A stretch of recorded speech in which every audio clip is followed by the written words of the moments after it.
All right.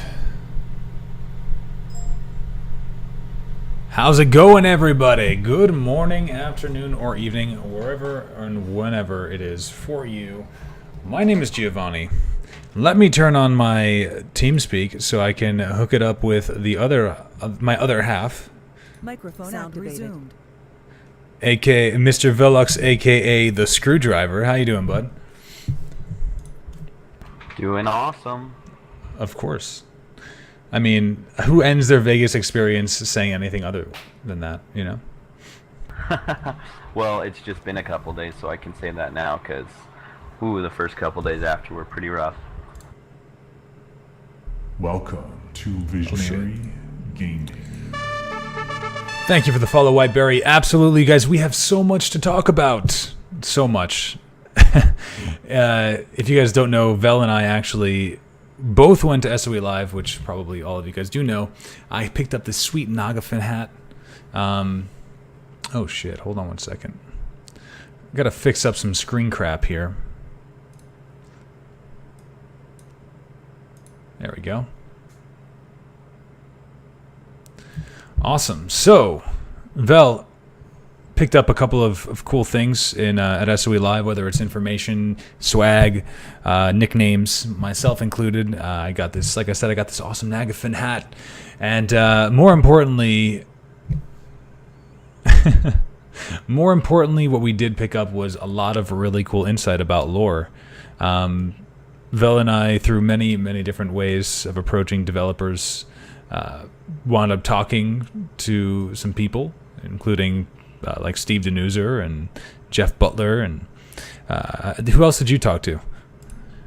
I don't think there were many of the big name developers I didn't get to talk to. I mean, Felgon I got to talk to. Michael Mann was an awesome conversation, being the, lead combat designer, because, that plays a big role, especially with the way they're going to do, the story and AI, and the way lore is going to affect combat in this thing. So it was pretty cool to talk to him and, get those thoughts. But lots of great conversations. Those guys, like, if you guys haven't, if you didn't get to go to SOE Live and, you're on the fence for next year or something, definitely, if you can save up and go. I mean, those developers are so cool. They'll just sit down and talk with you.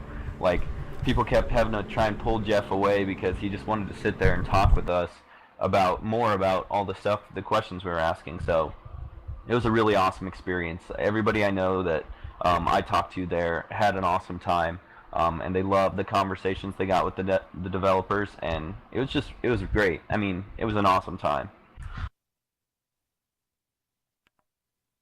Fucking right it was. And it's cool because the way I look at it, we got to kind of write our own lore and ingrain ourselves into the world of Landmark and EverQuest Next. Obviously, getting to meet tons of awesome players, people who are inside of the game, who are actually making the game what it is as far as the community is concerned, and making it exciting.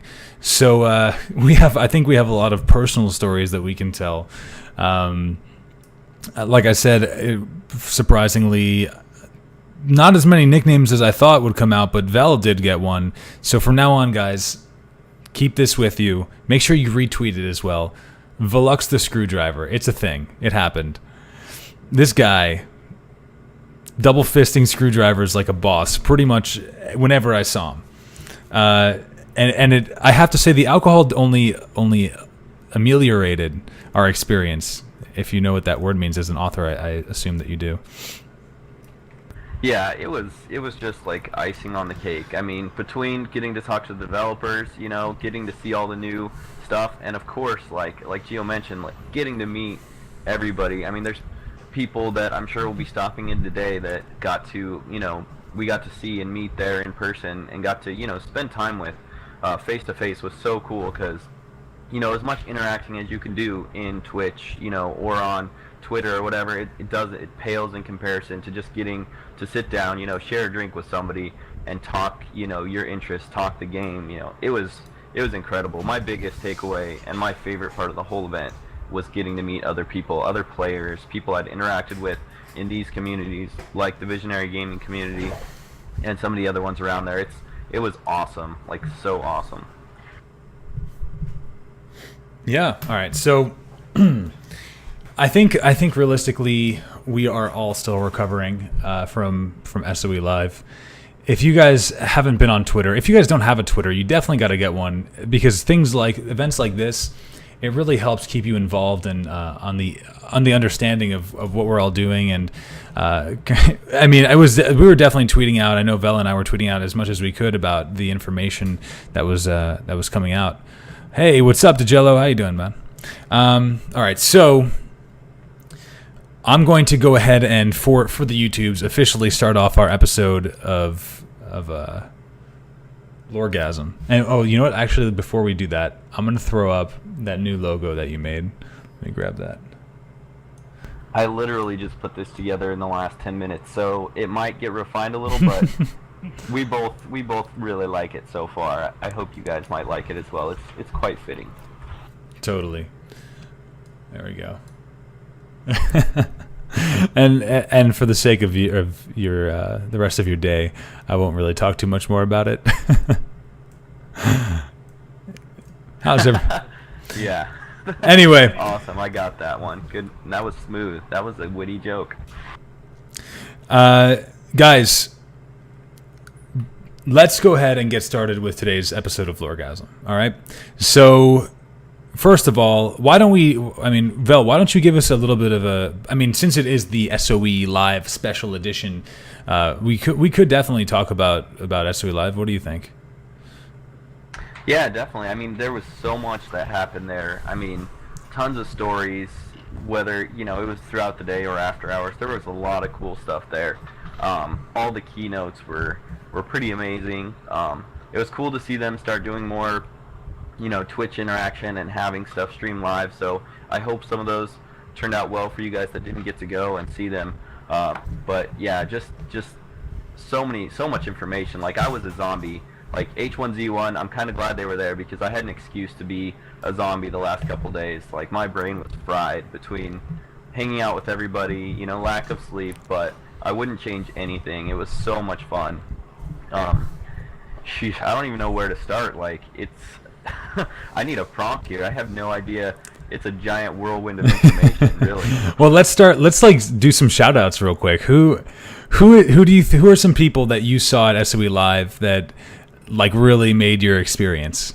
And of course, guys, we love all of you. So if you don't get named, it's not that we don't love you. Just I personally probably met a couple of hundred people at that event. So yeah, same here. I met so many. There's no way I'm gonna get to name everybody that I definitely should. But I have to start out first with shouting out to Coda Boss, because that guy, he took care of me Wednesday night in every way almost that you could think of that word. He bought me drinks. He just basically set the stage for the whole event for me, because it was a long, crazy night, and I was hanging out with Brad Power as well from Twitter.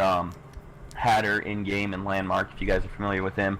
But Hatter and Coda were just crazy. My coworker Skyla, she was a blast. It was cool to hang out with her for several days. We were locked up in a press room for a good portions of that, so it was cool to have somebody else to chill with. So definitely a shout out to Skyla. And then everybody I saw that first night, before everybody started showing up, really, the people I met the first night, Locke and Lock 6 Time and Minky Fu were really cool too. Had a lot of great conversations with him, probably way longer than they ever should have gone. But everybody, if you've been watching the show, I go on diatribe. So me and Locke went rounds of talking. It was just amazing, and his wife is so hilarious. I made him promise to do a live stream, a dual stream between the two of them, because those two are just wicked together. They're hilarious. So shout out to all of those people. They were so much fun that first night, and everybody, really. I met so many people. I can't even name them all. Geez, it was a good time and a great event. Yeah, the amount of people that I met and the amount of people that I met sober, that's really the restriction right there. Because I wound up I don't know, and you too. I feel like we wound up really just going from group to group.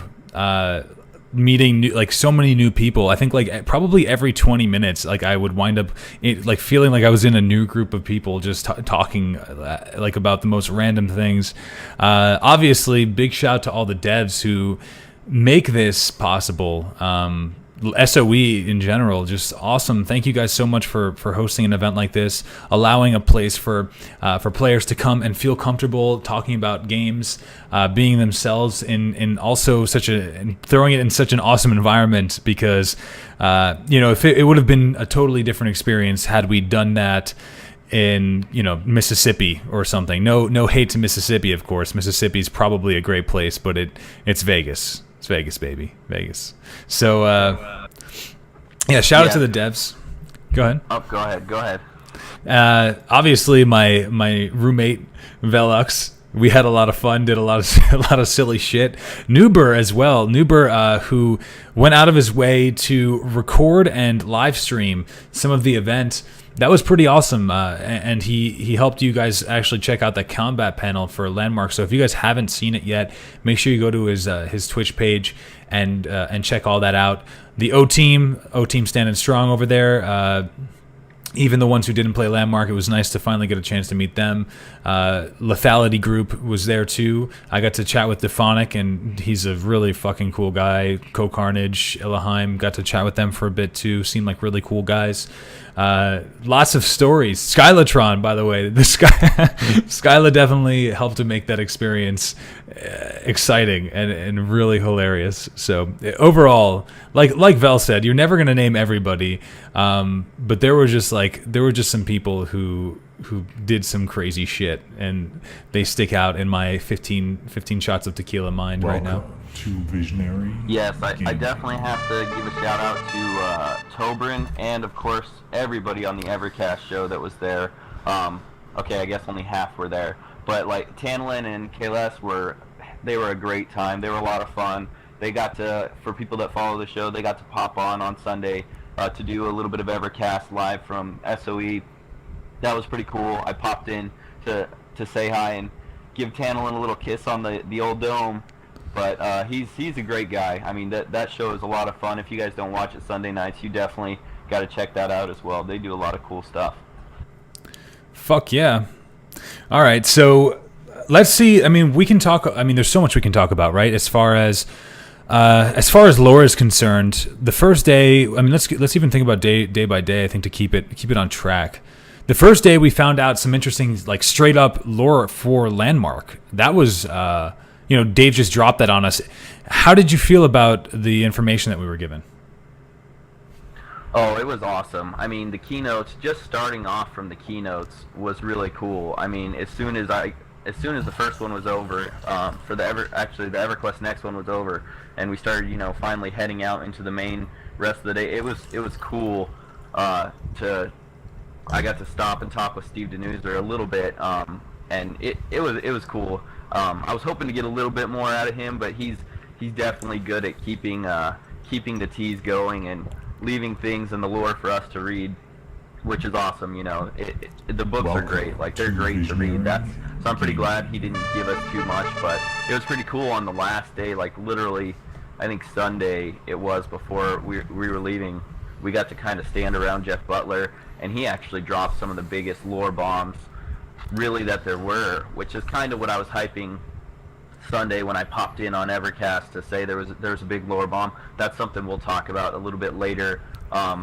It doesn't really give away any story per se, but it was something that's been a question for me, having read all the lore, knowing what happens at the end of everything. I really wanted to know what happened, because everybody wonders, with the Teardal, where did they go? Where do they end up? How do they connect with the Combine or whatever? Those were things that we were kind of wondering, and Jeff kind of answered them a little bit for us. He obviously didn't give away all the details, but yeah, we'll talk about that a little bit more. I think it's a good idea to go kind of day by day and talk about our experiences, maybe just brush on some content that happened during the day, and then maybe give an after-hour story or something for each day. So I guess I'll start out, if you don't mind, Gio. Oh, go ahead. Yeah, I was thinking though, like the first thing that we heard about was really was that Landmark lore. Oh yeah, that I was totally on a different page. I'm like so into EverQuest Next lore, but yeah, that was huge. So they basically told us at SOE Live, while they want to have, genre agnostic to Landmark, they want to stick to that model and everything. They did tell us there that they basically gave us some lore to latch onto for people who do want to role play in Landmark. They kind of gave us this, official statement that basically there is lore for Landmark, and what it is that all these different islands, and different worlds are connected together through the Spire system and through this infusion of magic and technology, and all of us are basically travelers, and that's kind of the overarching lore. So they want to really like leave the door open for us to take that and run with it, but it's kind of cool because in Landmark, like a few months ago, there was a lot of us like really, hardcore role players that were kind of trying to get together as a community. A lot of people from EQN-RP.com that were trying to organize, some role play within Landmark, and there was a lot of dissension, kind of as far as, a lot of disagreement between people that wanted to have an overarching theme and other people that wanted to just do whatever. So, in a way, I'm really glad that they chose to do this, because now, like, that role-playing community can be a little less fractured. There's something set, so if people want to role-play in there, there's going to be a set theme. Obviously, people can do whatever they want in it, and, create whatever stories they want, but it's kind of cool that, the greater role-playing community can actually have an official tie-down now, so... Yeah, absolutely. The concept is interesting, and I think we could go into a little bit more. Obviously, we love EverQuest Next, but Landmark is undoubtedly, especially after this weekend and hearing some of the statements that were made, is undoubtedly really is the beta of EverQuest Next, but just not called the beta of EverQuest Next. They said specifically, everything we're doing in Landmark has in some way ties into what we're going to be doing for EverQuest Next. I think that by definition kind of like calls it a beta. What do you think? Yeah, definitely. I mean, there's probably like, a 0.5% of maybe just, the props and the outfits that are science fiction oriented, and a few of the things. But other than that, like literally everything that they're making, props, worlds, textures, systems, obviously core systems, those are all things that are going to be going directly, just plugged straight into EverQuest Next. So for people that are like still, on the fence about Landmark or unsure of, like what the developers are doing with their time and, how things are going, like just relax, grab yourself a drink, and just, because, everything we're seeing now is going to EverQuest Next. It's really, we're getting to see it first, which is really cool. So I just tell people to enjoy the ride. I myself was a little bit like undecided about Landmark, like how much I would play it, but especially seeing when they debuted the combat systems and talking to Michael Mann and seeing exactly how much crossover there's going to be, I'm so excited to play Landmark, not just because of Landmark itself, but I mean, if talk about getting an edge in EverQuest Next and, understanding the concepts and the systems, because this is something that's never been done before. It really is like, if anybody's played like trading card games like Magic the Gathering or MOBA video games online, Dota, League of Legends, Smite, there's a lot of like core concepts that they're kind of infusing together to create a new MMO combat system that nobody's ever seen before. Like this thing is really there's a little bit of like DC Universe flavor to it as well, with action-oriented combat and having, tying some abilities to the mouse to where you're not just, using your left hand for everything. So it's pretty cool.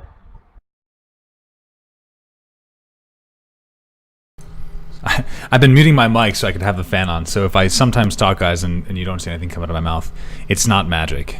It's me being an idiot. Well, yeah, no, totally. I think that that it's great that we have the opportunity, and I totally can agree with you. Grab a drink, grab an umbrella, grab some sun, and just lay back and bask in the awesomeness that is these tools that they're giving us. Because, like Vel said, really what I see, what we can really do is take all the tools that they're going to give us and create our own EverQuest, like pre-EverQuest Next like concepts, right? Like we can have, what I would really love is for people to take the tools that we're getting from Landmark and use them to build like precursors to EverQuest Next. That way we can have the game, we can have everything that we want as far as the game is concerned, as EverQuest Next is concerned, except just have it be more player-made as opposed to be dev-made. With the combat system being released, I mean, you and I obviously saw both the panels for combat for Landmark and combat in the multi-classes for EverQuest Next. It looks really similar. Just one, the EverQuesting said it really good. The systems are Landmark and EverQuest Next Lite. So... I'm sorry, the systems in Landmark are EverQuest Next Lite. So we get this taste, we get to fuck around and have a good time and just try all these different tools out. And once we get into EverQuest Next, whenever it is, we will have had a better experience having Landmark than I think if we didn't, Definitely. I'm really excited having all these players, and going to SOE and getting to meet all these players, like people behind the name, is only going to enrich the community. And I think the people, that are establishing these communities and that are active in game right now, and it's only going to get bigger. There's going to be more people pouring in. They're awesome people. Everyone I met was like so awesome. So I mean, for people that are just coming into the game, you're going to be meeting these people and interacting with the community that you probably have never experienced before. I mean, other than when I first played the original EverQuest, I can't say I've ever been inside a community that has so many people that are just open-minded, open-ended, just looking to help other people, and just enjoy the game together. Because that's something that's been missing for a really long time. And, getting in with Landmark now is just going to enrich that community. And, we can already see it. We've already experienced it. Just like for anybody that's part of the visionary gaming community, you guys know what we're talking about. This is it's a cool group of people, and, it's only going to get bigger and better, especially, if we keep doing what we're doing. Yeah, man, absolutely. As far as what we were saying with the Landmark lore, right? So let's break it down for like a little bit. So we have the worlds. I remember they had the picture of the planets, right? One like I think it was like 5 planets kind of side by side. Now, one question that I had that I didn't really get answered, but I'd like to talk about is, some people were foreshadowing having the different planets and the spires all connecting as like they are not going to be putting all of the islands together. I don't want to say who said this, but it's somebody whose opinion I think is pretty strong. Like, he's a smart guy. He took out of the conversations that we had this week that Landmark will forever be separated islands that do not come together like as one big map. What do you think about that? Did you get that? Yeah, I mean, I've kind of always felt that, they want these separated worlds just, because right now we're so much in the testing phase until they get a ton more optimization, and who knows, after they add like some of the water and, physics systems we saw previewed a little bit there in the tech panel for Landmark.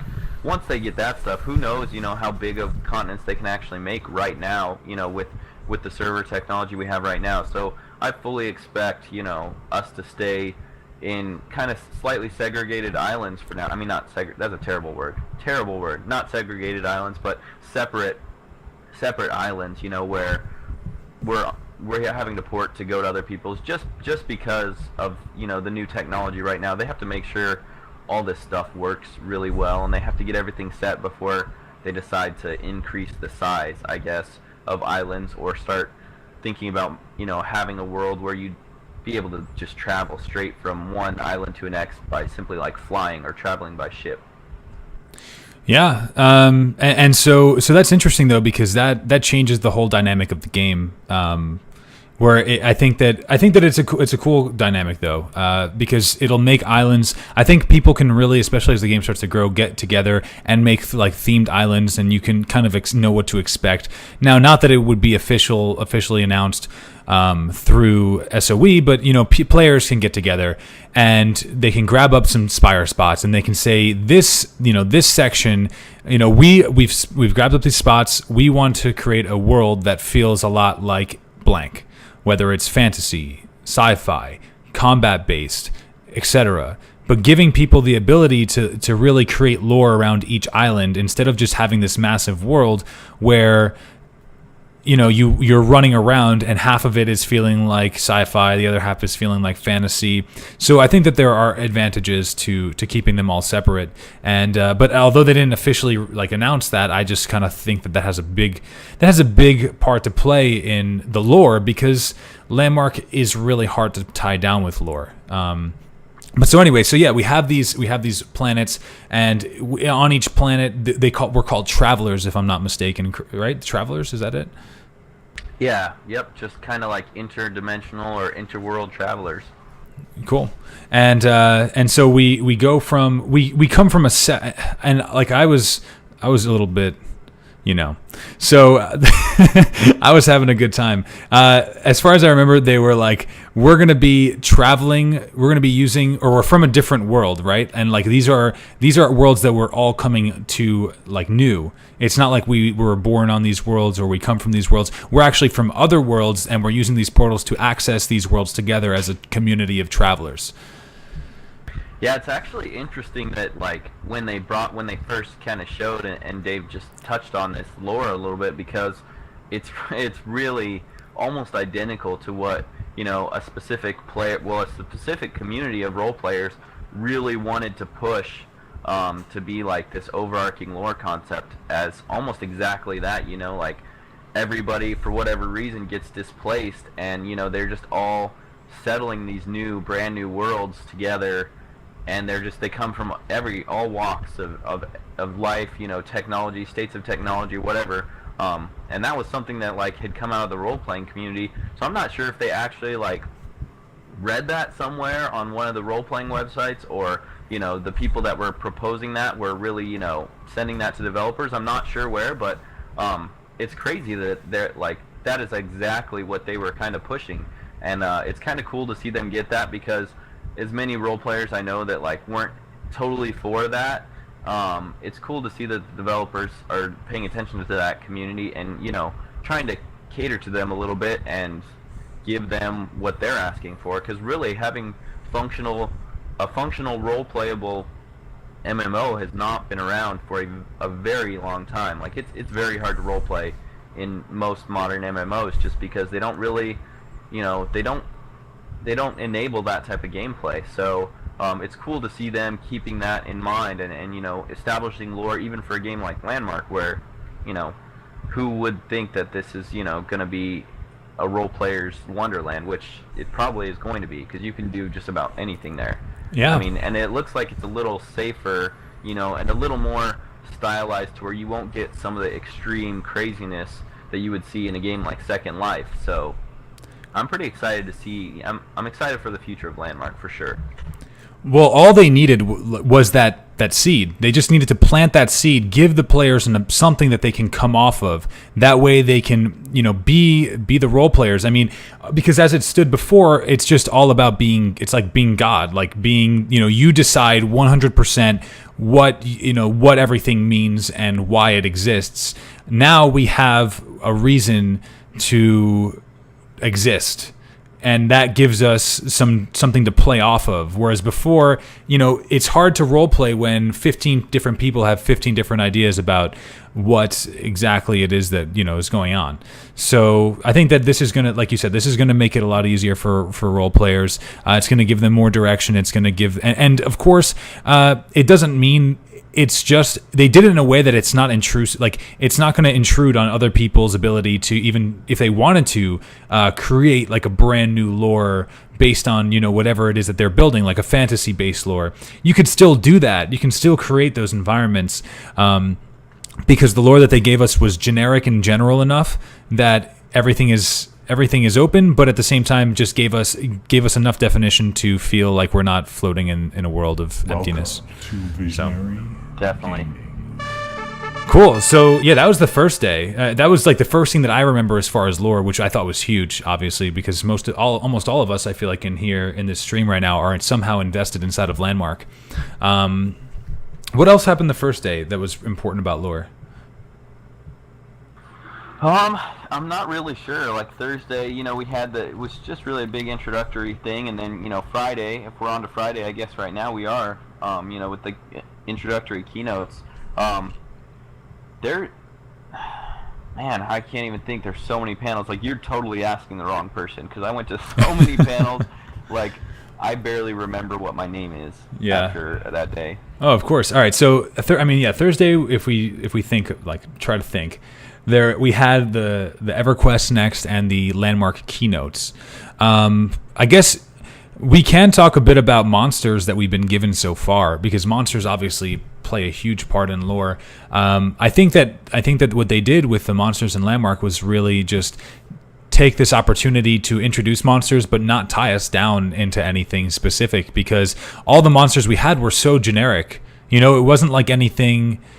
Like, they all felt like they could either go fantasy based or they can go sci-fi based. Really, I mean, we have the wisps. Right, which the wisps were really. I mean, wisps could be like an elemental magic, or they could be something that's like from an energy from like some sort of scientific experiment. Same thing with the Necrozoa. The Necrozoa also felt very much like a metallic energy, which could either be like anything from an elemental from like a fantasy-based world, or it could be something like. Not Wall-E, Echo, kind of like that Echo thing where it's like a scientific, like a metallic robot, or a robot that's like possessed by energy. We have plants. Those plants look like they could be things from, again, like straight up monsters, or they feel like they could be bad science experiments that, something went wrong in the biohazard, in a lab. So, yeah, I mean, how do you feel about? Do you feel like they were generic? Do you think that they did a good job with the monster concepts and stuff? Yeah, just the first few that we saw that they're planning to initiate first was like, they were great. Just like you said, they kind of fit all those different genres, so they're really open ended. They don't like really pigeonhole anybody into like, if you're creating a lore, or you're role playing an island of Landmark with your own lore and story you're crafting, and you go out to do something. You're not going to be like a fantasy, like a wizard and warrior out on a quest and then be like, oh, here's a robot that we have to kill. So, Yeah. I mean, I hope that they kind of stick to that theme with everything, that it's somewhat ambiguous enough that you can have that. Or, if they eventually get to go down the path where they start, having themed islands per, I don't know if they'll ever do that. It depends on, really, I think this game can get so complex that, between adding different animals and different, enemy monsters and all this stuff, that like they might end up creating themed worlds specifically, that don't have everything, that just fit a certain flavor, and then the people that lay claims down there and, participate there, that if there's other people dropping down in that area that they feel breaks the immersion, I'm sure it's not beyond having like some sort of vote this person off the island who's like, I mean, they already have it for obviously stuff that breaks, content with, doing a giant phallus or something. So I don't see it being unreasonable for them to make an official fantasy island or sci-fi island, and then everybody that builds there, that's what they're building. And if they're building outside of the theme, or, or trolling or whatever, it would be so easy to just, bounce that right out, and without any harm to the player, because, how many of us have lost our claims at one point in time? It's not too painful. You just go find somewhere else, you plop it down, and that's it. So I like that functionality, and it's only going to get better. They've talked about improving, the way that you can just drop your claim exactly how it was. You don't have to necessarily lay down a claim flag and then repaste, and position. They want to have a functionality where you can just plop claim down exactly how it was, all props in the right places when you left, like when it got picked up. So I'm excited for that, because I think it opens the door to more role-playing potential and to more themed concepts, and the lore preview they gave us, with those different worlds having like different looks, distinctive looks. I think that might be something they go towards in the future. So I don't know. I'm gonna keep my eye on that for sure. Totally. And I'm sorry, this chat is like literally making me want to die of laughter. You guys are fucking insane. I needed to get that laugh out because it was starting to get pent up. But yes, I think that one thing that you said that was kind of that I felt like was turned down this week was that we're not going to get that SOE didn't want to officially label islands. But if the players do it, I think that would be really helpful for the people who do want to RP. Me being one of those people, especially after hanging out with Veluux and getting that like the lore disease from him, I've like have this like itching for lore. We did share a room together, so there's that. Yeah, it's instead of H1Z1, it's H1L1, and pretty much though, like lore, especially after this weekend, I felt like I saw so many things that go into game development that pull off of lore. It's all off of lore, because even some of the game design, even some of like the most functional things, need to come from somewhere, from like an idea of like a story or how something should be. Because it is all a fantasy. It is all a game, and a game is created off of story, and a story is created from your mind, which is all, and it's all lore. And so anyway, we have the monsters like you were talking about, and do you remember exactly what they said as far as like finding these monsters in the world? I know that Dave specifically said something along the lines of the deeper you go, the more dangerous it'll become, right? Yeah, obviously initially until they get some of the story bricks stuff further along to where they can start, testing it out in Landmark. We've got some static, like a lot of the ones they previewed were kind of static enemies, and then kind of almost like a trap. They were static enemy, monster, NPC, and then they have some that are gonna start testing out the pathing with like these wisps that are just kind of roaming mobs that aren't necessarily AI coded yet completely with story bricks to start like hunting people down, or evading people or other things like that. But I really think like when Dave made the comment like the deeper you go, the worse it's gonna, the scarier it's gonna get. I think there's gonna be more mobs like in caves, and maybe more dangerous mobs, and then obviously when they pop in that another, that entirely other dimension of caves, we're only at like what, 20% or something crazy like that.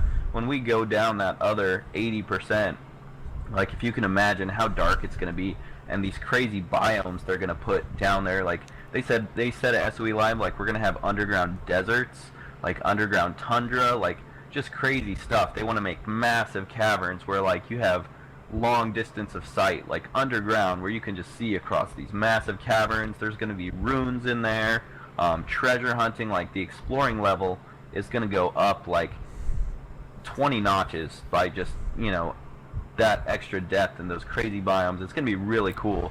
So I can't imagine, I can't even imagine what it's going to be like when we get that and they start adding in crazier mobs and start experimenting with some of the story bricks, programming for some of these mobs that, even though it won't be totally like EverQuest Next, you're going to be able to have mobs that can like be hiding from you, via runes, and then when you eventually go explore and go in there, and then all of a sudden they start ambushing you because once you cross a certain area, they finally decide you're in a weak, indefensible spot. Like that kind of stuff is possible with story bricks. I don't know if people understand that. Like it's going to be crazy, and this stuff will be automatic. They're not going to have to write and script these instances or anything. It's not going to be something that you can tell people, oh yeah, this is going to do this every time. You're just going to go down there, and it's going to be different every time. And, it's crazy. I can't wait to see, glimpses of EverQuest Next in Landmark for stuff like that, because, it's going to, like, scare the crap out of us, I think, at times. It's really overwhelming, to be honest. The amount of information that we were given this weekend, I was just thinking about this. Like, we've only just started scratching the surface on our conversation, and we're already like 45 minutes into our episode here. Like, this is awesome. Because in the beginning, at first I thought that we didn't really get that much information. I don't know if you felt the same way, but I felt like they had hyped it up a lot, which was good. And then we got there, and there were some things that were like, well, I feel like we could have gotten more information. But now that we're sitting here and talking about it, they really gave us, I think, enough information to last us like a couple of months of speculation to hold us over, especially until combat. I mean, really, that's all they needed, was to hold us over until combat. Yeah, I totally agree, because, like, I mean, when we saw the combat, the multi-classing panel, and they showed that picture, with some question marks, and the different classes kind of previewed, like, or, question mark classes, like, when I saw that, I was like, oh, they probably could have gave us more information, and, and we wouldn't really know too much more. But now looking back and thinking about it and seeing it, like, I grabbed a picture off of Google of it that somebody snapped the other day, and I was like, I'm going to break this thing down. Like, I mean, they were smart. They know, they gave us enough information that we're going to, like, take all this stuff and run with it. So I'm pretty excited. It's definitely going to be, my job over at EQ Hammer is going to be easy, like so easy right now, because there's so much in my head that I want to talk about and I want to say and want to share with people that didn't get to go there. And I'm not going to run out of steam for a long time. I mean, hell, when I started on EQ Hammer, in January, I was going off of last year's SOE Live, and I had like a couple months of content just talking about the few panels they showed there. So now, I mean, prepare for a long and full year, and they told us there at SOE Live that they're going to be, constantly giving us more information on EverQuest Next this year. It's not going to be like last year where we had SOE Live, big reveal, new EverQuest Next, and then all we heard about was Landmark, which is awesome. Landmark is, in a way, EverQuest Next coming in the future, kind of that alpha, beta we talked about of EverQuest Next, but they actually, said we're going to start revealing stuff to you guys on EverQuest Next as we go, which, at the end of, right before SOE Live this time, we saw the workshops, and that was really, they were showing us EverQuest Next stuff. They gave us the style guides for races that nobody had ever seen before, so there were a few things last year, but, I mean, they talked about continuing that and, additional things on top of the workshop, so I'm pretty excited about this year. Like, from now until next SOE Live, like, I can't imagine what they're going to show us next year at SOE Live that's going to blow our expectations or just impress us above what we're going to see all throughout the year as we start connecting the dots, from all the different things we've seen. So I'm so excited. I can't wait for this year. It's going to be an awesome year. The year, didn't they call it the year of EverQuest, if I'm not mistaken? 2014. They did, yes. There we go. That hype. Okay. So we talked a bit about the monsters and the lore and how they kind of left it lore neutral, which was nice. One thing that one of my most exciting moments, and I want to ask you yours after we talk about this one as well. And in fact, the most exciting moment for me at SOE Live was when they showed us some of the armor concepts for Landmark. It was the combat I think it was the combat Landmark. Yeah, I think that was the first panel that they actually showed that. Well, no, I don't know. I think there was another one. I'm trying to remember. It was the one where they showed off like a gunslinger. They threw up. You played League of Legends, right? Yeah. It looked like graves. Yeah. I think we were sitting there. That was the last day, actually. They showed us, the armor concepts that they're planning to use for Landmark. Yes. It was... All right, let me see if I could pull this up anywhere. But it was fucking cool. There was some stuff there that really helped bring together the concepts of like how diverse the game is going to be. They had this one guy that just looked like straight out of the Midwest, like, cowboy hat, rope around him, like big, like a little like some sort of little cape with a sort of like utility belt with ammunition on it. It was really cool. And that kind of goes into the concept of like being whatever you want to be. Like if there's anything that I can keep repeating, or that I will keep repeating, just based on the way that they drilled us into it, and as I think back on all the concepts, is that Landmark is truly a sandbox. You can literally not literally, but you can almost do anything that you want to do inside of this game. There are very few limits there. As far as lore is concerned, you're not limited in creating lore, and that to me is so fucking exciting, because I can't think of one game that we've ever had this ability. And that armor panel, or that armor shot, really helped tie it together for me, to see, the Midwestern like gunslinger look next to the wizard look, next to the gladiator look, who's also then next to like the fantasy dragon style armor. Like they had like a gladiator look, which looked more realistic and real, or more realistic, and something that is from history, and then something that was more like dragon pauldrons and stuff like that. Let's see. Oh, nice. Jello posted the link there in the chat. Yeah, absolutely. If you guys want to take a look at what Jello did, and also if you want to throw Poro Sorceress a follow, because Poro Sorceress is awesome. That is a picture, though, of what I was talking about. It's... If you have a Twitter and you somehow are not following Poro Sorceress right now, I mean, I think, geez, off the top of my head, I can't remember. I had to have retweeted her more than anyone the entire weekend, because every time I was sitting in a panel and went out to live tweet something, she'd already done it. Like, she was on top of everything, and she's super active in the forums. You guys definitely follow Poro. She is totally into this game. She's totally about sharing everything she finds out, and she's just an awesome person. Great person to meet. Great to hang out with. Follow that lovely lady, and give her some love. Yeah, absolutely. All right, hold on 1 second. So what I'm thinking, I'm wondering, like, we obviously, guys, LoreGasm is centered around us talking about the books, right? Like, that's what we started this off of. Do we want to hold off on some of this stuff for next week too, and talk about, like, maybe we get your favorite experience, or what you like the most about SOE Live, and then we can go right into the book, because this week we have a pretty big book, right? This one's not too bad. It's actually, The Enemy of My Enemy, the 2-part short story covering the ogre. So it's actually not too big. We can probably, pin that one down a little bit in a half an hour. So we have time to talk some more. I think just, doing kind of a recap of SOE Live is really, really important, because, like we've talked about, the Landmark having a new lore thing. And while they didn't give us a ton on, I guess I'm just saying that as somebody who's, read all the books and been paying attention to all the lore so far. They didn't give us a whole lot of additional stuff in the lore panel. They were just trying to help, everybody who hadn't read the lore maybe kind of get a better grasp of this whole thing. But they did give some cool, like the Q&A section of after the panel was probably my favorite part of the lore panel, because a lot of questions I had got asked by the people in front of me.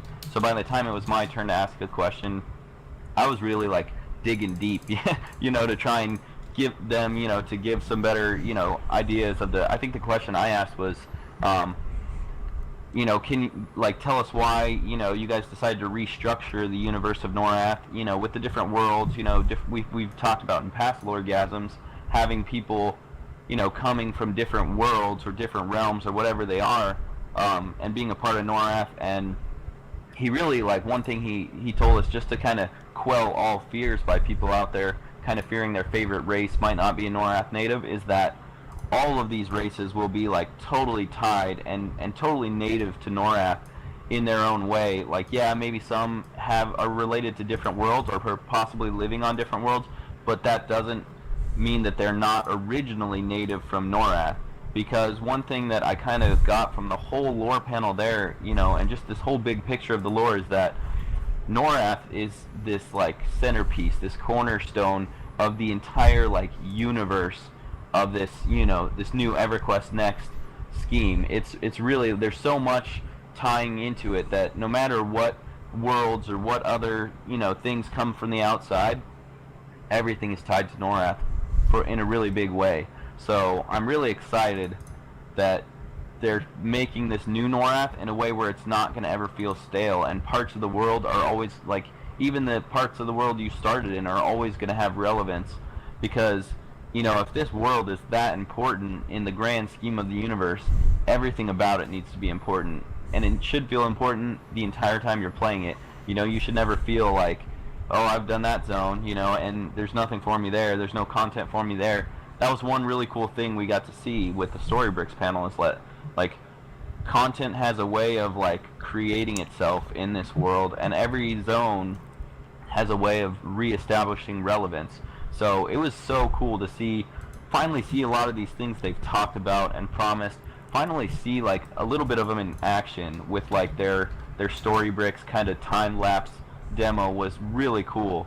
So, I mean, what did you think about that, Gio? Like, when you got to see the Story Bricks panel, and see the little risk board game type thing, like, what were your thoughts on that? Oh, so much shame right now. So much shame. That was the day that... You were too hungover? Yeah. So I'm gonna make a statement right now, guys. I went to SOE Live with the intentions of being there to tweet at you guys with every good and awesome concept and piece of information that came out. And what really happened was, the second day, I just met so many awesome people, and I was having such a good time getting to know the EverQuest community, which I had never been a part of, that I started to care less about the game and more about the people who I was surrounded with. And so I kind of let go of the responsibility of tweeting everything out, and more was interested in getting to know some of the fucking awesome people that exist inside of this EverQuest and EverQuest 1, 2, Next, Landmark community. See, but I did a little bit of the same thing, because like that's what's awesome about this new game. Like, people, it's getting totally underestimated right now, especially from the people that aren't active in it, but like, this community fucking rocks. Like, everybody is so awesome. And when you go, like, when we got to go there, despite all the new information, like, it was still like about talking about these things with the other people there. It was still about interacting and connecting with the other people that we know from the community, because it's just so cool. Like, it's so freaking cool, everybody there. So I don't blame you at all, Gio, for not making the Story Bricks panel. And like, there's a handful of panels that I didn't even get to make either myself. So I mean, there's so much more, and I think that's cool anyways, because like, now you got to go to somebody else to like, find out all the details on it, and it's just going to help grow the community. So I really love what this game is doing as far as like cultivating, a true MMO culture that hasn't existed in probably a decade at least. Yeah, if there's one thing that I think SOE is doing right, it is community building. And if there's one community or game that is iconic and well known for that, I gotta say that I think that I trust and put my hands in SOE's concepts and vision. So I saw somebody tweet earlier today about like, they're willing to sell their soul at this point. Like, they can already have all the money I want. Like, if I could mortgage my soul right now to SOE, I would. I don't know who that was. Like, I will literally look it up and make sure I retweet that, because that was hilarious. It was all overwhelming. By the way, guys, there's a lot of people in here probably who I didn't get to meet, and same for Vel. I want to let everybody know that I was doing my best to like be as open and accessible as possible, and I felt like every 20 minutes I was with a new group of people, or like I spent a lot of time with Chosen Gaming, with Neverit and Nier, and their awesome community that they have as well. Went out to dinner a couple times with them, but overall, like, if I didn't get to meet you, I still want you guys to know that I still fucking love you, and I still want to get to know you guys through the game and through Twitch and stuff. Like, Tanlin, I know you're a live streamer, right? I don't think I got to actually hang out with you and meet you. Same with the Evercast show. Like, Tanlin is the Evercast show, right? Yeah, Tanlin's the host. Him and Kayles co-host it. Okay, yeah. So there were so many people who I didn't get to fucking hang with, and I really fucking want to. So on that note, I'm just gonna like throw this out there for you guys. If you guys want to chill out in a TeamSpeak, we have a TeamSpeak that has like the only reason that it exists is to get people together. There's no like there is the community that exists, but it's not like a community that you need to be a part of or that you need to commit to at all. It's just meant to just like to bring people together. So if you ever want to hang out, the TeamSpeak is there, and we want to hang out with you guys and get to know you guys. So I would say at least add it to your bookmarks, and when you're just looking for some people to chill with, hop in there. So yeah. So anyway, I kind of like got that emotional feel when we talk about all the people. Yeah, definitely, dude. I know how you feel. It was just that was like the best part of the whole event was just, you know, watching all this community building pay off in the fact that, like, even without consciously thinking about it, that was the favorite part. And everybody I talked to, that was their favorite part of the whole thing, was getting to meet each other and getting to hang out. You know, it's crazy, man. There's tons of feels. It was just so good, so good. Yeah, we're creating, you know, personal lore between, you know, we're creating stories and having fun in real life, which is also just as important as doing it inside of the game. So with that being said, though, yeah, the story brick stuff, I didn't get a chance to see it. That was the night that I slept in. If you remember, I remember you waking up at some point and I was like, should I do it? And then I was like, nah, I'm just gonna sleep for another 5 minutes, and that turned into like 4 hours. So yeah, that one was pretty early. I think that was the content of EverQuest next panel was like 11 a.m. So you were probably still sleeping. Yeah. And so that happened. So that's the one panel I missed, and I have to go back and watch it. But you got burned then, because I guess from what I've heard, that was the one with probably like the worst audio quality ever. So fuck, you're gonna have to talk to everybody, which means more community for you. So I guess it's not really a lose. It's kind of a win-win. Yeah. Oh, one thing I would do want to shout out. It was the fucking most incredible situation that had ever existed.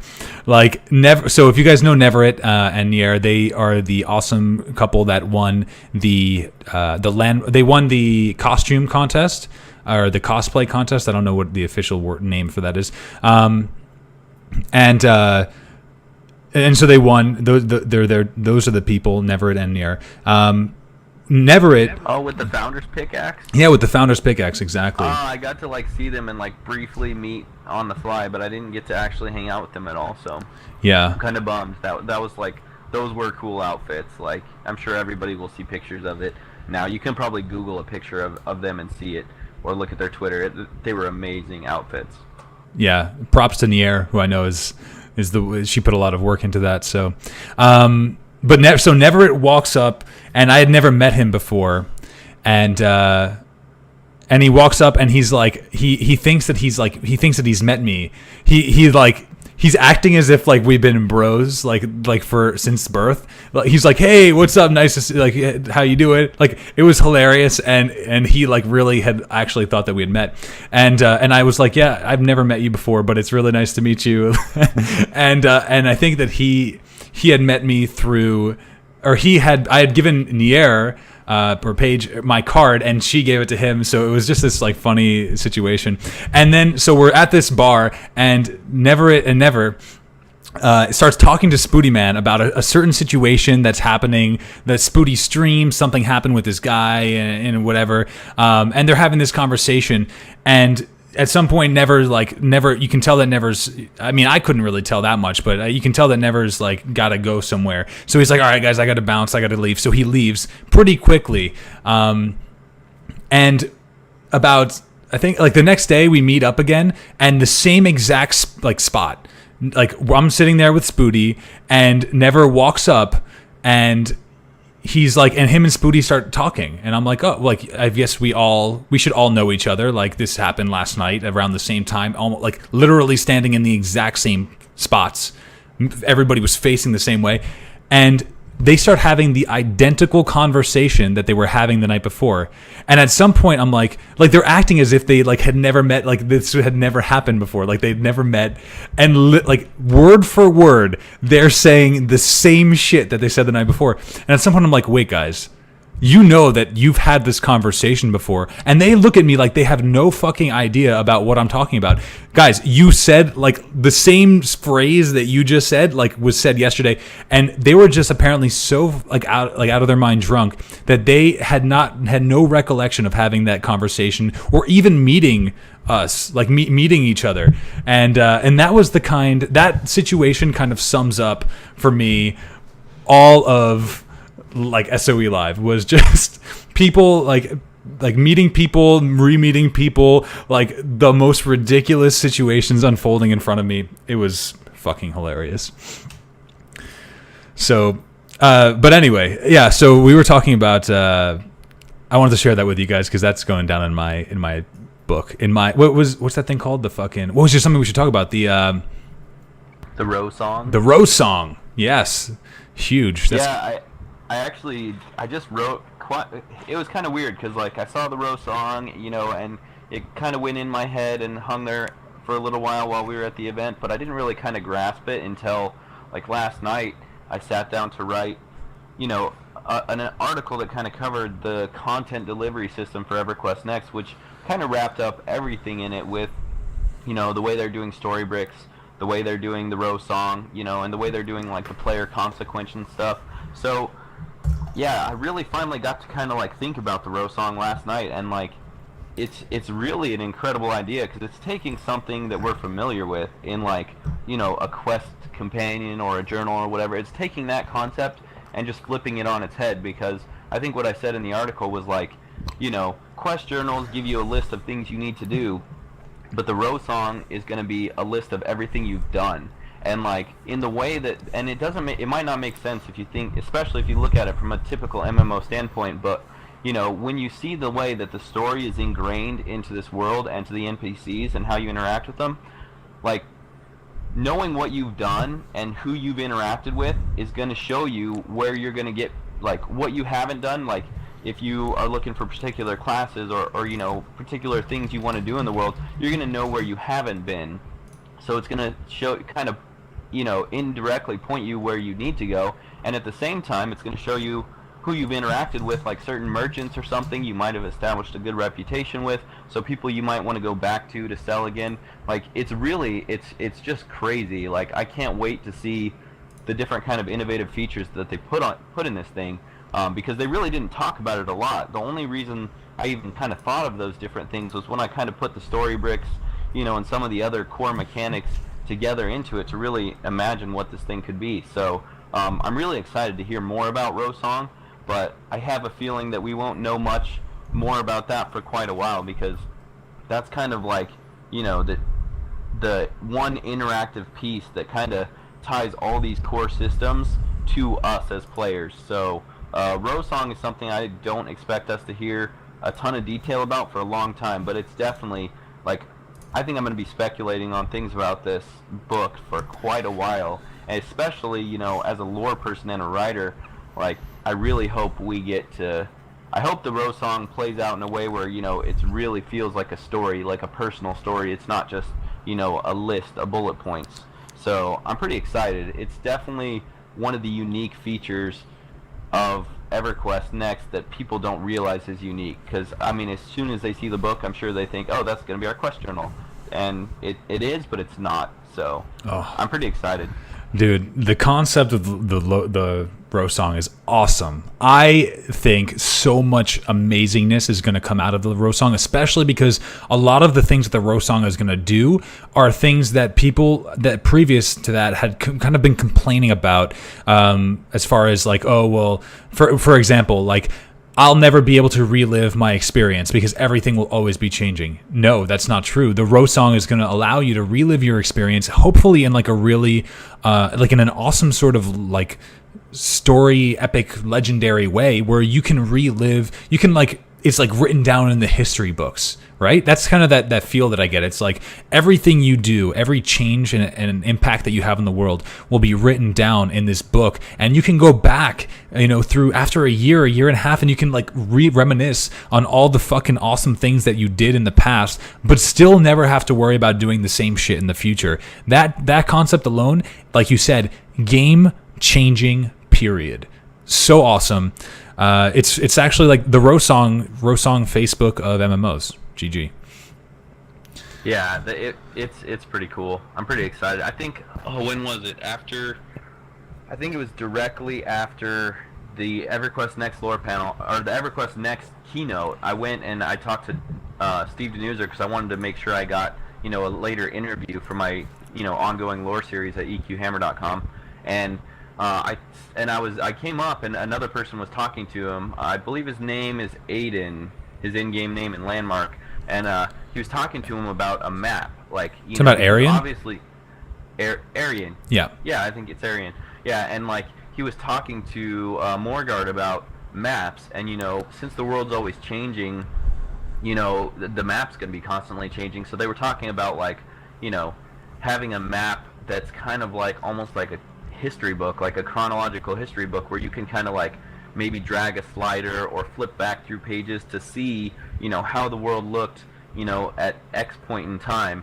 And it was something that like they said that they've, the developers said they've talked about, and and they're looking at ways that they can do things like that where people can kind of, relive past events or like re-experience things.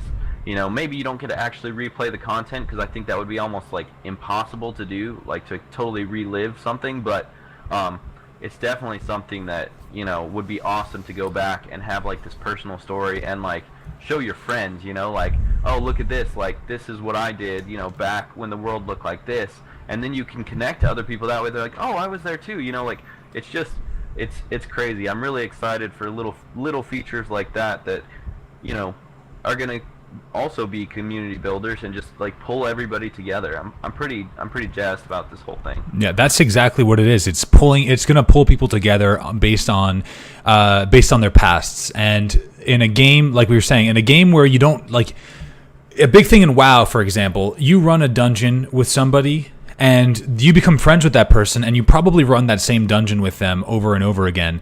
And everybody, you can always, everybody can kind of laugh about the same things, like, oh, ha ha ha, Onyxia, what a bitch to get attuned to Onyxia, or like, oh yeah, Upper Blackrock Spire, like, yeah, we used to run around and get thrown into the lava by asshole priests. That isn't going to really exist inside of Landmark, because it's, there's going to be so many scenarios going on at once, like where you can't always be in the same place. But the Rosong is going to give people, straight up, like you just said, the ability to come together over their past events. You can be talking to somebody you've never met before and share that experience with them. I think it'd be really cool if one thing that you can do is literally share your experience with people on the Rosong. Let's say I complete a quest that somebody had never completed before.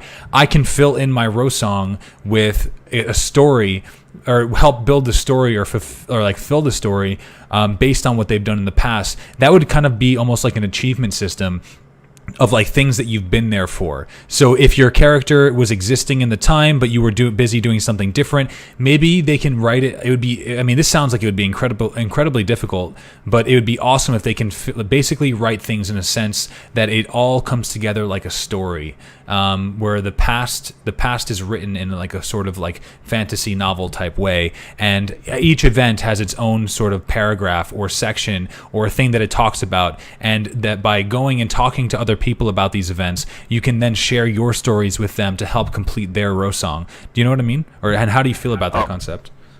Oh, that concept freaking blows me away, because like as a writer and somebody who like, enjoys fan fiction and, or doing, just creating your own story to live, like create and live out, like it's just incredible, because like I literally imagine there's going to be somebody out there who's like, big history buff, somebody who just loves like all the fanfic stuff, that will maybe like compile people's stories and just write like the history of Norath on, whatever server, like, the Furionavi server or whatever, if they name them similarly.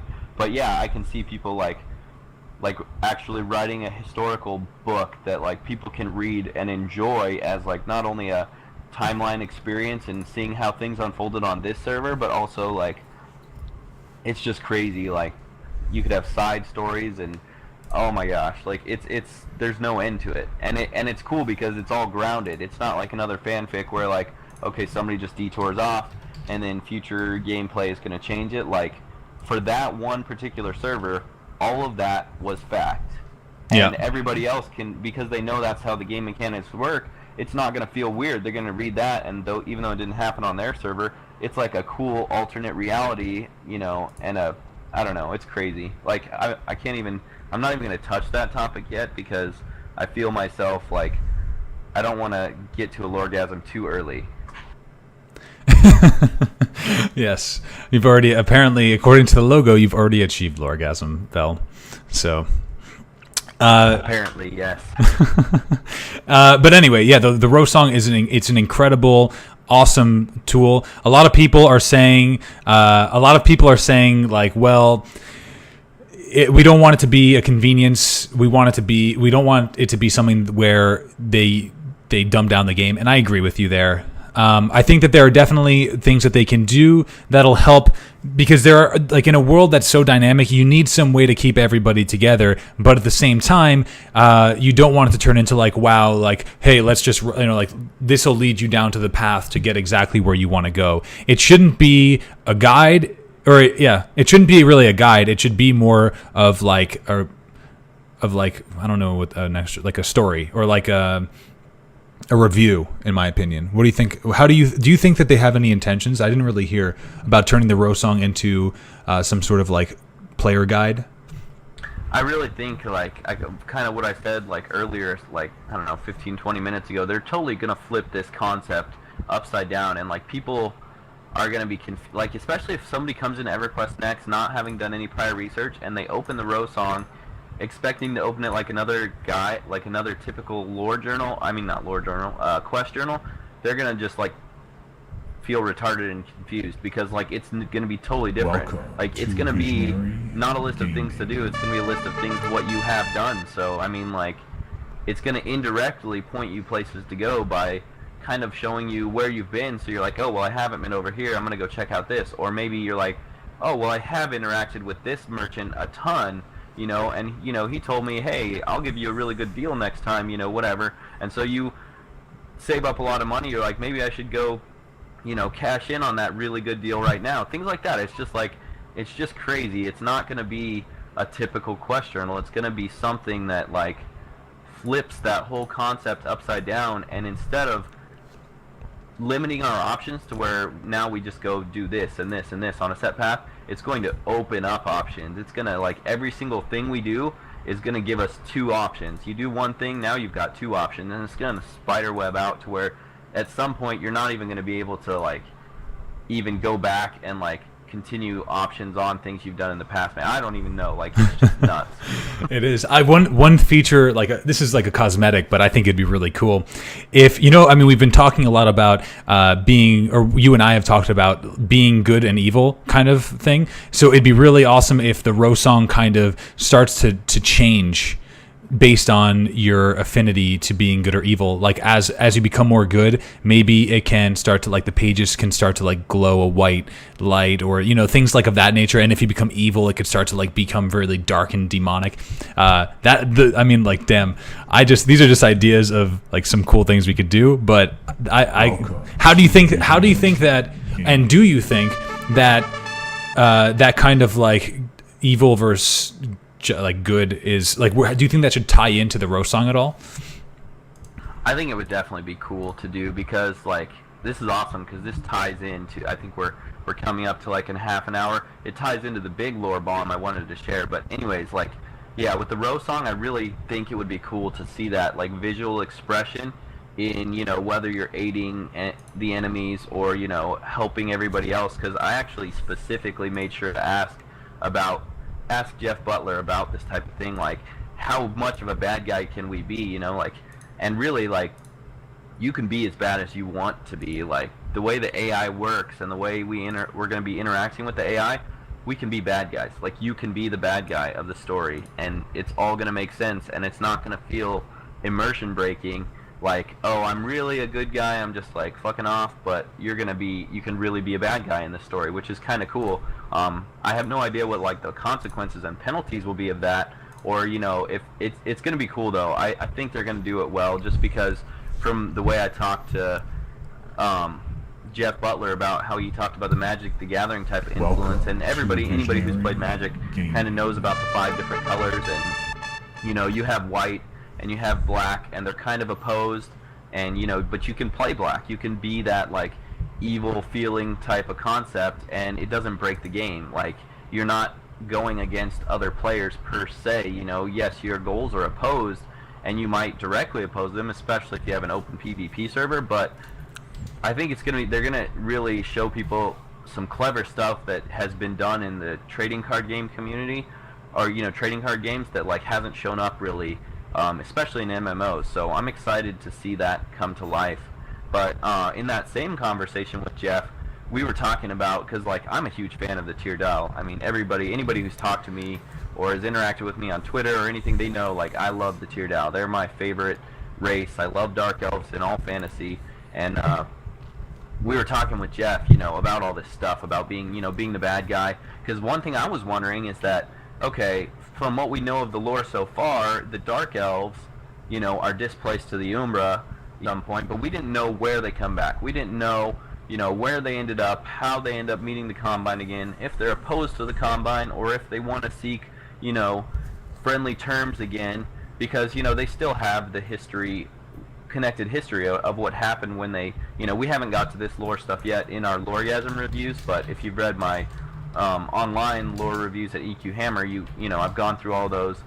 We know what happens at the end. So I guess if you want to throw a spoiler alert up, like this stuff, big spoilers, people. So coming in, be careful.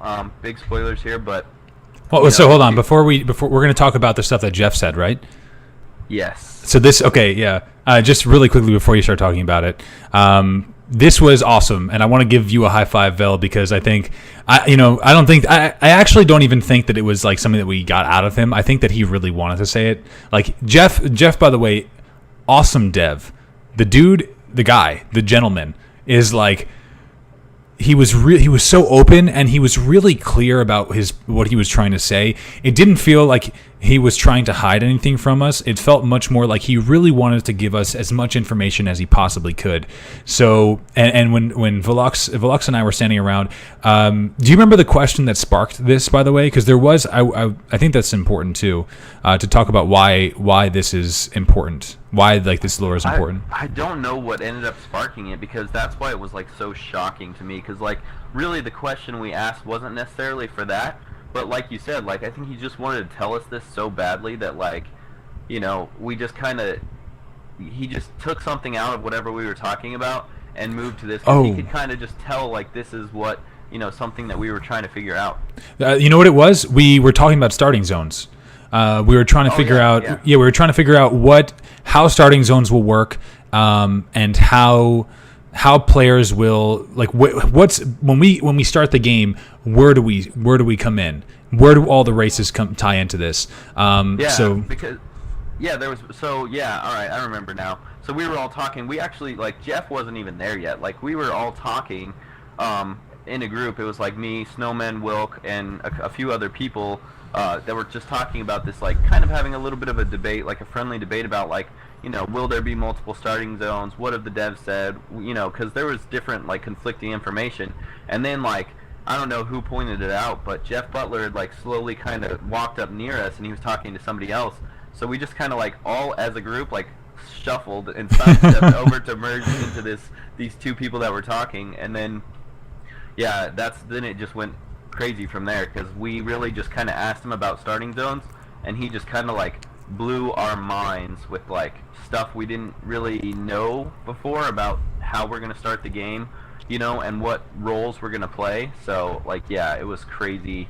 It was a crazy lore blom. Like it made my head explode, and it gave me a LoreGasm on the spot.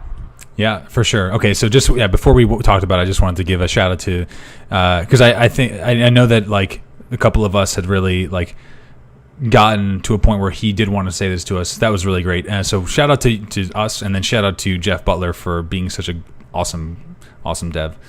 You can go ahead. I'll let you unleash the info. So in light of that, that's actually a good starting point, because basically, so when we got to this point talking about starting locations, my thought was they've said this is up in the air. Like, we could have multiple starting locations depending on, if they have time to do that and if the community wanted to help. And with how I saw the workshops going, I'm like, this is totally possible for us to help them build multiple starting locations. So it was something that I brought up again there, and other people in the community were kind of debating with me, like, yeah, well, I don't think they'll do it, and I felt a certain way. So we're talking, and then Jeff comes up. He wasn't coming up. He was already engaged in a conversation with somebody. He wasn't really there, and like somebody's like, well, if you're gonna ask somebody, that's the man to ask. And then we're all just kind of like sitting there, kind of quietly, like, yeah, let's ask him right now. And so we just kind of merged over, waited politely for him to finish like his sentences and talking with the person that was there, and then we just sprung this on him.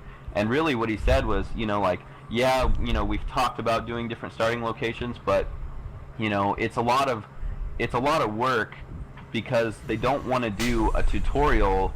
They don't want to do a tutorial starting zone type thing for people. They want people to just be thrown into the world, into an area that's relatively safe, not safe, but like you're not going to get brutally destroyed by only having one class, with a handful of abilities, basically. So they don't want to do 2 starting points. And I was like, well, okay, well then what about the tier down? They're like, totally displaced. What happens to them? And Jeff actually said that the tier Dow will meet up with the Combine prior to coming back to Amaryl together. So what happens, this I don't know, it wasn't covered anywhere else in any lore, and it's something that happens after the next book. We're going to find out about the tier Dow, but the tier Dow, the Dark Elves, return to the Combine at some point. I believe in Kunark, I'm guessing at this point, because if they reunite before they go to Amaryl, that's where they're at before, unless they go somewhere else before that. But anyways, the tier Dow play a really important role with the Combine right away, because, after, I don't know if they actually even help, maybe they help the Combine break free from their slavery to, the Shissar, Ixar, kind of dominance there, which is, the Ixar kind of flip sides and help fight against the Shissar to win their freedom, and the Combine's kind of free, and then ultimately they want to resettle Amaryl. So what this all boils down to is they send scouts back to Amaryl to see if the dragons, if it's chilled out a little bit, if the dragons are still pissed off. Because at this point it's been like several hundred years, like at least like 500 years. So they send scouts back. They send the tier Dow back as them being, the elite special forces unit of the, the elves, the Dahl, and also being in Umbra for so long, they've developed additional skills fighting really crazy stuff. So they're like, they're on a whole nother level of like super secret shadow scout. And so they send them over and they find no dragons there, which this part like really struck a chord with me, because, okay, you're talking about the most elite military, force ever in existence that's been displaced in Umbra and has gained even more, skills and abilities. And they spent like decades fighting dragons and hunting dragons and, combating these beasts and knowing how to track them, knowing everything about them. So if these scouts, with all these new powers and abilities that, take in mind, the dragons don't know they have because they didn't know they were in Umbra, as far as what we know right now, like, if they don't find dragons there, it's not because dragons aren't hiding. Like, dragons on Amaryl are not there, which is a huge thing, because there were a ton of dragons still left. I mean, the whole dragon, draconic horde and the Ring of Scale had just basically pushed everybody off of Amaryl, 500 years prior. You'd think there would be all kinds of, civilizations and, what have you on Amaryl with the dragons ruling everything, but, like, they don't find any of this. So it's kind of weird. Like, this is like, I almost feel like this has got to be some major component of the huge story arc. I mean, I have no idea what to expect now. Like, we're gonna all go in, and another thing they said too, like, everybody's going in for a very special reason. Like, we're not just other soldiers landing on the shores, getting orders in our quest journals by blah blah blah NPC, go do this, you're one of our new heroes. No, it's not like that at all. Like, we're going back, and we'll actually have the ability to give NPCs orders. Like, we have something very special about us, about us as heroes. Like, I don't know if we're tied to the Norai or what have you. It's going to be in their final lore reveals. I mean, I think I talked to Felgon, SOE Eric Smith, about this, because he said he knows how the sage gets set before we go into EverQuest Next, and he said, like, yeah, it's pretty crazy. Like, it will, like, kind of blow your mind. So I mean, there's this huge event that happens prior to the game starting, which I know for a fact they're not going to reveal until right before the game launches. So, like, we might not even know that until we've already been in, like, an open beta in EverQuest Next, like an open beta of EverQuest Next. We won't know this information maybe. So it's definitely a crazy thing, but I really, from what we found out from Jeff, the dragons totally just disappearing has to be some huge part of that. Like, it's really a crazy story that, it's setting the stage for, and the Dark Elves are not going to be starting separately. Was the big lore bomb takeaway for me, is that they're not going to be, they're going to be with the Combine, and everybody is going to have the same goal at first of founding Kinos, of like establishing this foothold, and then from that point on, you might get the races diversifying maybe after they've established and accomplished their primary goal, because we kind of know now how the Storybricks AI works, where they have different sets of goals and desires, and they're tiered based on they have priority. So if their main priority is to establish a foothold, Kinos, once that's done, everybody moves to their second one. So like when you look at a race like the Dark Elves, now, okay, they've gotten a foothold here. Now maybe they want to be the dominant race on Amaryl, so they branch off. And if all these races are doing something similar, they're branching off for whatever their own different motives are. Now you've got rallying calls. Like, maybe Kinos is the first, initial rallying call that, like, is the tutorial type rallying call almost, where we learn how to do these things. Then these races branch off, and you've got 4 rallying calls to pick from. 4 different races go off on their own and kind of start something. And we as players choose, okay, which one are we going to help out? Or is everybody going to split up and help? We're all going to be trying to do all 4, and maybe some people are being bad guys, and everything is going to affect the pacing of the game, because if we all only help one, it's going to get done super fast. If we all split up, each one of them is going to go at like 25% of the speed that it could have been completed at. And if people start being kind of playing the bad guys, you can see how there's a lot more interplay, and the content of the game, starts to take on this push and pull dynamic, where, I don't know, it's crazy. It's just something that has never been done. Like, this game makes me drool, and other bodily fluids leak out. I mean, it's just crazy. Fucking right it is. It is absolutely crazy. I've never played a game before where all races will start in the same place, and especially this is this is what you've just said. This is so huge to me, is that we all will be making decisions right off of the bat that are going to permanently change the outcome of what we have in our personal stories in Landmark. One thing that's cool to know is, will players feel like they want to help their race? This even ties in the concept of like who you are as a player for the first time, like your personality as a person, like your personality as a human, and then how you transfer that into your character is going to be huge, because are you a loyal person in real life? Are you somebody who likes to screw with people in real life? These are all these decisions that you make will potentially, because of Storybricks, change everything. And the masses as well. Like, do you think that like it's gonna be? I kind of imagine that it's gonna be much more dynamic, in the sense that like the people will choose what races will split up, if there is a split, as opposed to the game deciding. Or do you think that the game will decide? I think to some extent, because obviously they're still designing the content. Like, the rallying calls, while not scripted, are basically built off of the Storybricks. They're designing, these rallying calls to happen in certain areas to spark major permanent change. So they'll be designed, of course, but, we're going to choose which ones we pick and which ones we play and how we help them and how long it takes to accomplish them and whether we accomplish them at all, just like you said, every single thing about your personality is finally going to come into play, like in how you really want to handle your character, how you really want your character to live in this persistent, permanently changing, alternate reality. It's that's really what it is at this point. It's an alternate reality where you're living out a life of your character. However, maybe you might live out your life, or maybe you're taking on an alternate persona. Whatever it is, you're living another life in another crazy world, doing crazy things, and you can be as influential or as quiet and observant as you want to be. You can be as aggressive or or as helpful as you want to be, like helpful or unhelpful, trolly, I guess, as you want to be. And the way, and I know people might get scared about that at first, like, oh, so I'm gonna have like players just screwing with me, and slowing down the server progression.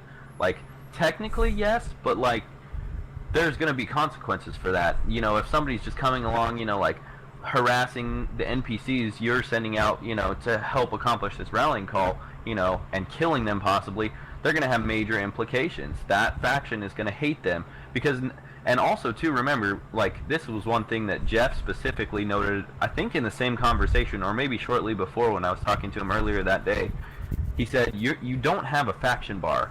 Like, you're not going to, I think he said this like several times throughout the weekend actually, like, you don't have a faction bar. There's no you gain points with said faction. No, your faction changes based on how you interact with every single NPC.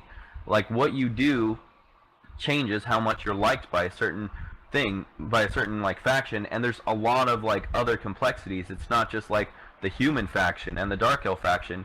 You have a ton of other organizations and entities, like the Ashen Order. I don't know. I can't think of any off the top of my head because my brain is literally like exploding right now, but like there's tons of different organizations within just a race, like there's things that cross across races, like factions, that you're going to be, these relationships you're having with NPCs and other players. So yeah, you can play a bad guy. I'm going to play a bad guy. I'm going to be that guy who's like trying to thwart you, and it's going to affect me, and I'm going to have to do things that are different than other people to continue to progress in the world. I'm going to have to deal with shady merchants. I'm going to have to, hide out in the unsafe locations because city guards want to kill me. I'm not going to have a safe haven. Things like that. Like, yes, it's going to kind of put players against other players, but, we have that in every game. You've got the Alliance, you've got the Horde, as an example. But in this one, it's going to actually, like, what you choose, which side you choose is going to totally matter. And like that's the thing I'm the most excited about, because it puts real consequence and real weight and influence to the actions that you take and the choices you make. Absolutely. And the coolest thing about it is that in the in a game like World of Warcraft, it's very static. It's like, okay, you just pick one team or the other. Are you team blue or are you team red? And that's kind of like that's it's kind of whatever. It existed and it is what it is. But for the first time, you actually pick your team based on who you are. Why whatever you do will decide where you belong, as opposed so your actions will have direct consequence, as opposed to like, oh, I'm going to be an Alliance player who just yells for the Horde and trolls people. Like now, like you just said, trolling will be thwarted by the effects that it'll have on an individual. And that, to me, that is huge, because for me, playing a game like League of Legends, a massive game like that is, trolling is the number one problem, right? It's the thing that makes the game bad. I think that the gameplay in League of Legends is great, but I think that the trolling sucks. If you can find a way to thwart the trolling through giving like players bad experience if they troll, or like a very complicated experience if they troll, that is huge, and can only ever have been possible through players being responsible for the actions that they take. Real quick though, I want to ask you, Vel, do we want to like quickly get into the book before we run out of time, because we have to make this 2 hours so we can throw it up on YouTube? I think I kind of didn't expect us to touch Enemy of My Enemy today, so that's why I wasn't really kind of leading into it. Oh, it's cool. I had a feeling this was going to happen. So we'll do Enemy of My Enemy next week, because I think everybody's kind of in recovery mode, and even the people that are at home that didn't go to SOE Live, you guys are still like absorbing all the information, that's getting put out there. So, we'll take a break. Next week we'll do the LoreGasm for Enemy of My Enemy.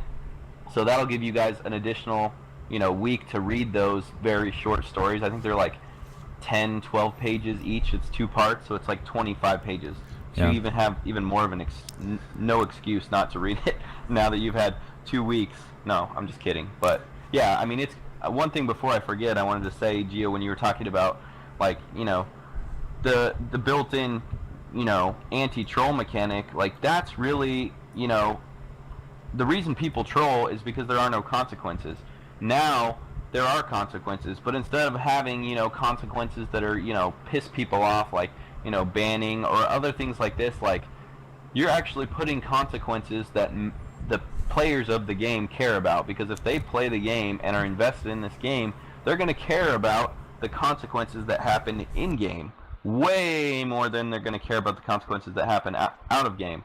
But additionally, all that aside, like this also ties back into what we were talking about Rosong. Like, how are you not going to have a traditional quest guide in EverQuest Next because of this? Because you're just living the life of your character and reacting and taking actions with enemy NPCs, friendly NPCs, and other players is going to like guide your experience. You're not going to need a guide. Like, just the way you kind of bounce around the world, or choose your own places where you want to feel invested. Maybe you really love a certain faction's goal and you just want to help them do that, and that becomes part of your main story. Like, you don't need a quest guide anymore because you're already going to have a path set out for yourself based on the choices you make and what you want to do. And the coolest part about it all, the coolest part is that it's a path that you can change at any point in time. You're never stuck going down the same road. You're never stuck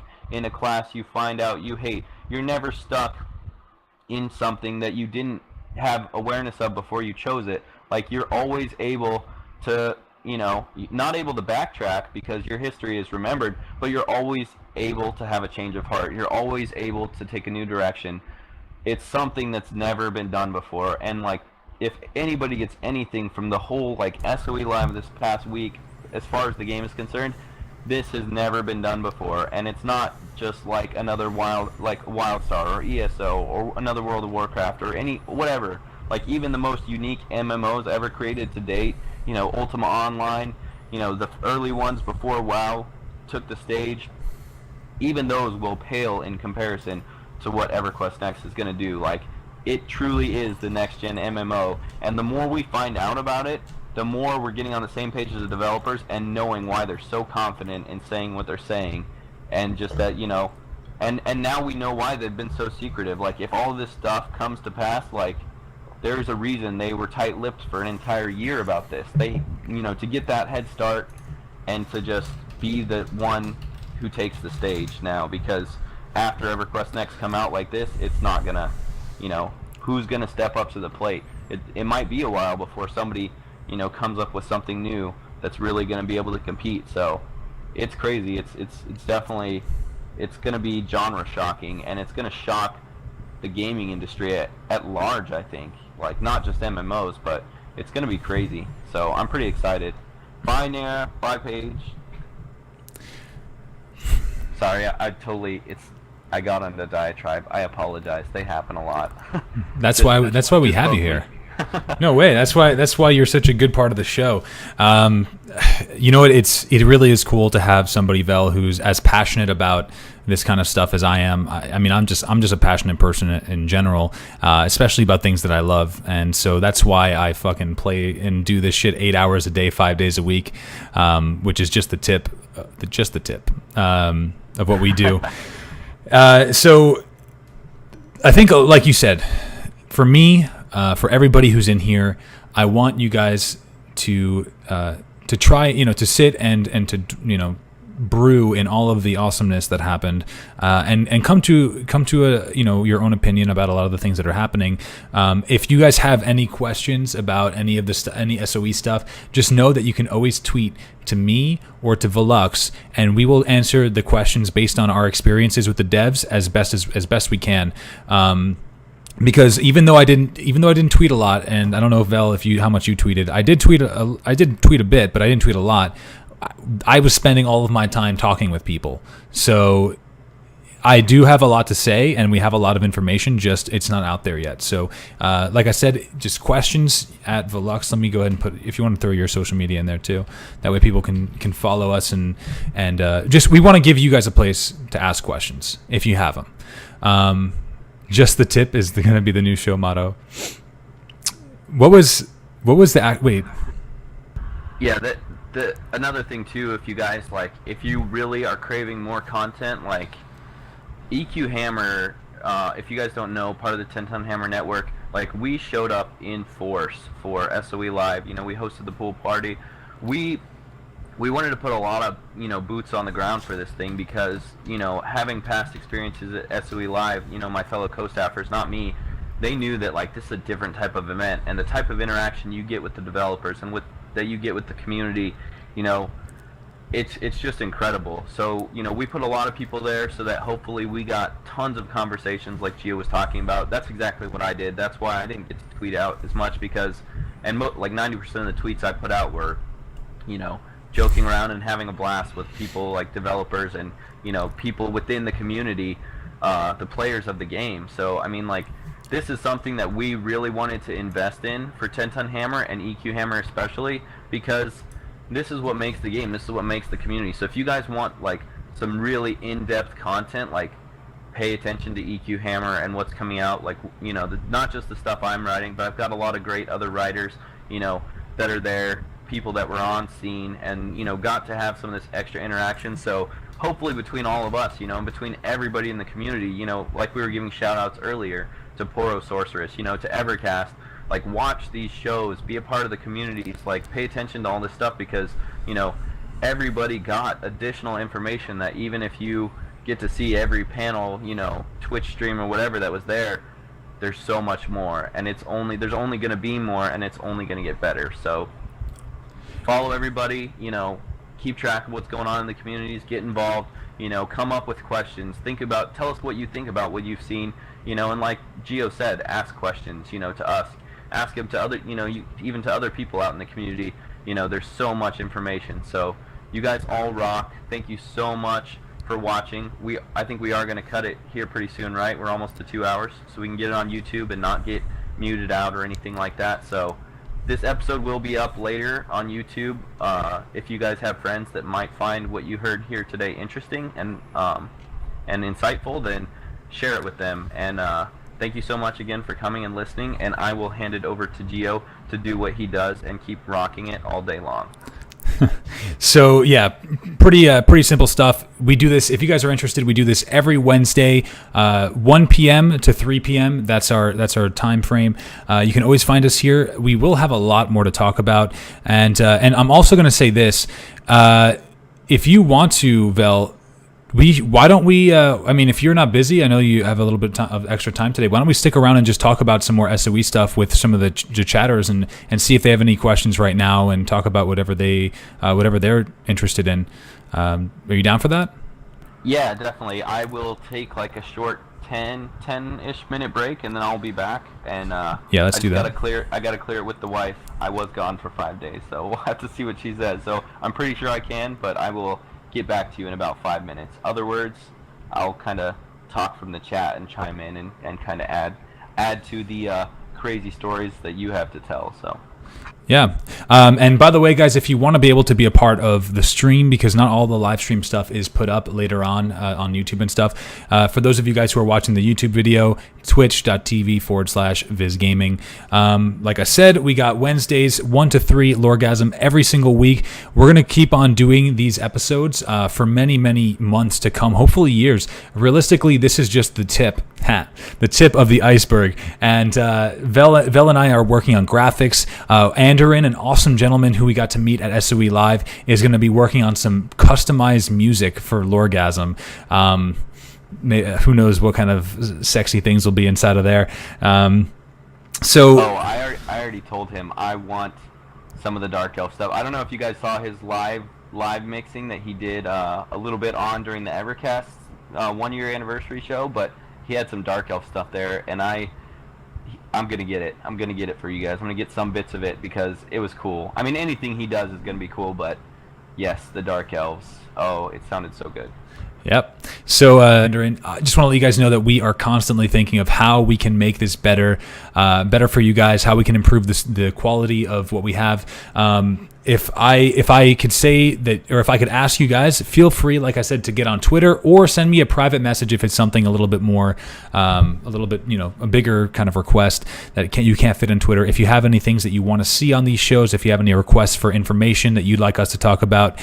Very soon, also going to plug this. We're going to be doing some more panels like this, like LoreGasm, except based on different kinds of concepts. I'm going to be working with a lot of the live streamers that you will find throughout Twitch, who deal with things on EverQuest, EverQuest Next, Landmark, etc. And also, if you wanted to always support the stream, we stream 5 days a week, Monday through Friday, 8 hours a day, 12 to 8 p.m. Pacific Standard Time, doing all things EverQuest and Landmark. So if you want to help support, take that extra step, you could always hit the sub button. It's $5 to get all sorts of really cool perks, including no commercials, no bullshit. Not that we need it right now, but there's like pretty much there's a ton of awesome things. So if you just scroll down, you can see all the info down there. And on that note, I'm not going to be leaving permanently. We're going to take a little bit of a break here, but I will see all of you LoreGasmers later. And on that note, YouTube, thanks for watching, and I will see you guys.